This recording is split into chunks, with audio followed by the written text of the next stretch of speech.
Hi, I'm Rajiv, and today I am going to show you how to have a picnic. Not just how to have a picnic, but how to have a beautiful picnic.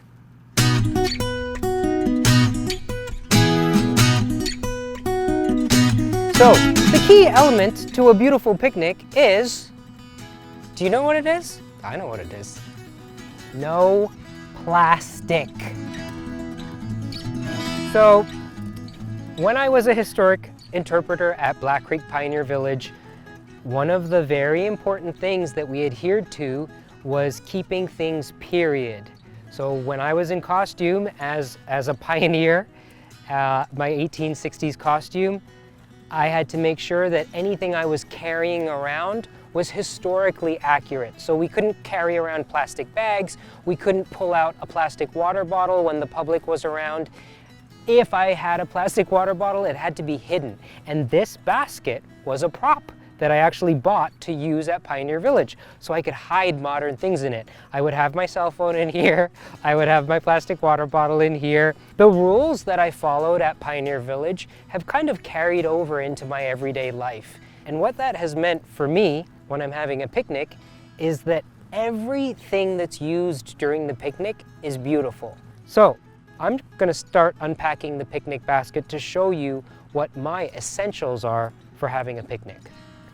This is a cutting board that I made at Pioneer Village over 15 years ago. It was from a tree that we cut down on the property. I hand planed the plank of wood, then I put it on a foot-powered lathe, turned the profile, and then spent about 2 months carving out all of this detail. And you can really see that the use of the board has made it really beautiful. But I think having one of these is not only great for using at home, but for using on a picnic. Because if you pack fruit in here, like a watermelon, which is great in the summertime, you need something to cut it on. And it not only functions as a cutting board, but sometimes just as a serving platter. If you're gonna cut something on the board, you need a knife. And the knife is pretty too. It has a brass ferrule. It was given to me by my friend Guy Wolf and his wife Erica. It was in their drawer and I asked if I could have it and they said yes. I'm bad. If I see something I want, I ask for it. So that knife. On a picnic, you end up making sometimes a mess when you're cutting something. There's drips and spills and you usually need some kind of towel. I don't bring paper towel. I bring old cloth napkins. I bought this in Germany at a church market and I use this in the kitchen, but I also always pack it when I'm having a picnic. This towel right here I usually use to wrap things up because I don't bring along plastic cups. I always bring along actual glassware and actual china. And I use the towels to actually wrap things up so that while they're being transported, they're a little safer. And then you can actually use the towel on the picnic as a towel or a napkin. The last thing that's essential for a picnic is a picnic blanket. And the iconic picnic blanket is red and white checked gingham. G-I-N-G-H-A-M.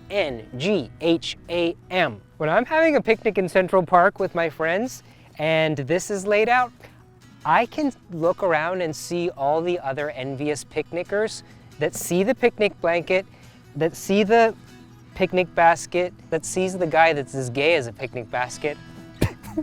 They see the gingham and they see the picnic basket. There's smiles on their faces because this really is a worthwhile investment. If you like having picnics, you can very easily find cotton, pure cotton gingham. You can throw this in the washing machine. You could throw it in the dryer. And then when you're done with cleaning it, you could put it right back in the picnic basket and store it there. So I have this beautiful red and white checked cotton gingham, but I also have this, which is very old linen. Also, I found it in Germany at the churchyard market fair thingy. And I always use this as a sub blanket. So if you're having a picnic on the grass, sometimes the grass is wet, or even if it doesn't feel wet, after like half an hour, sometimes you start to feel that everything's damp from the moisture in the ground coming up through the cloth. I put this down first, and then I put the cotton gingham over top of it.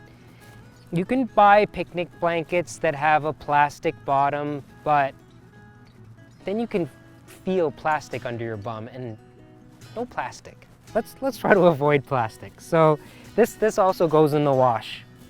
Those are my essentials that I always pack for a picnic, and then the most important thing, some food.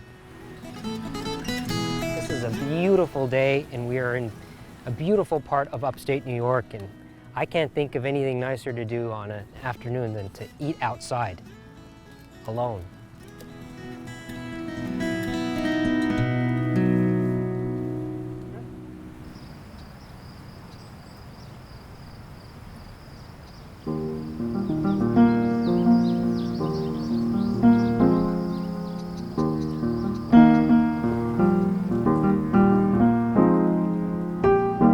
The spot that you choose for a picnic is a very important component to your experience, and being on the top of a hill is not only usually very beautiful, but from a practical standpoint, it's not likely to be as wet as if you're in a valley where the water settles into the ground more. So you found your spot, now it's time to set up.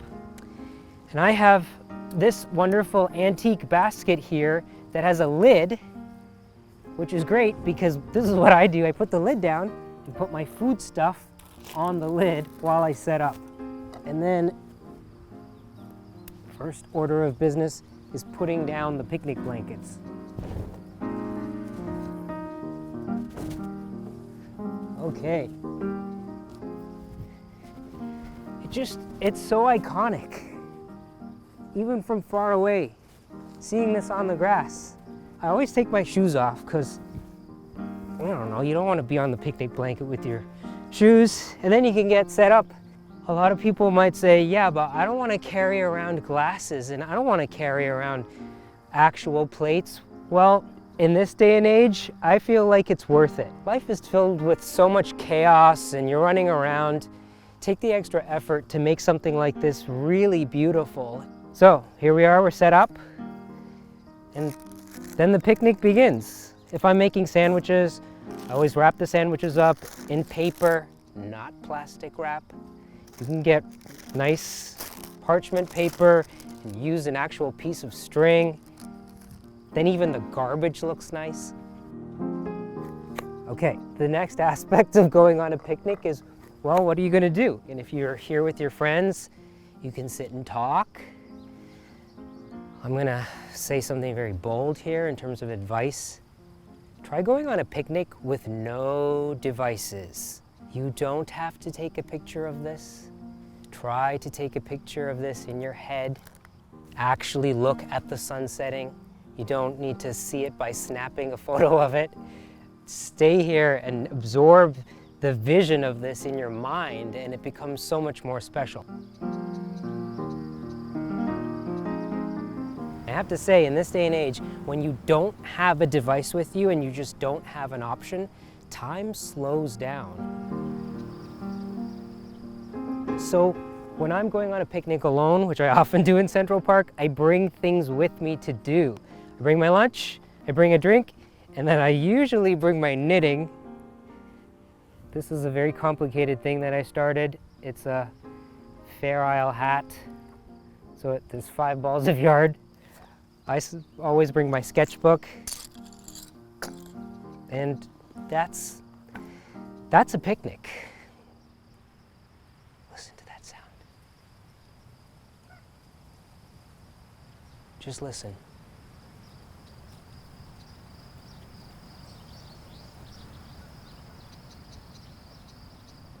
Use opportunities like this to actually truly cut yourself off from your everyday life. Don't be accessible for 2 or 3 hours. Don't be tempted to look at a screen. And if you don't have it with you, you won't be tempted. Now you just enjoy your own company.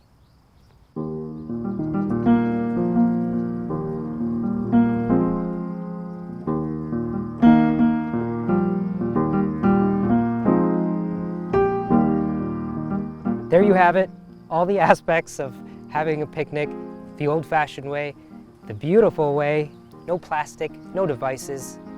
If you like this video, give it a thumbs up. If you like this channel, please subscribe. And if you like me, please check out my own channel at Rajiv Surendra. Thanks for watching. Goodbye.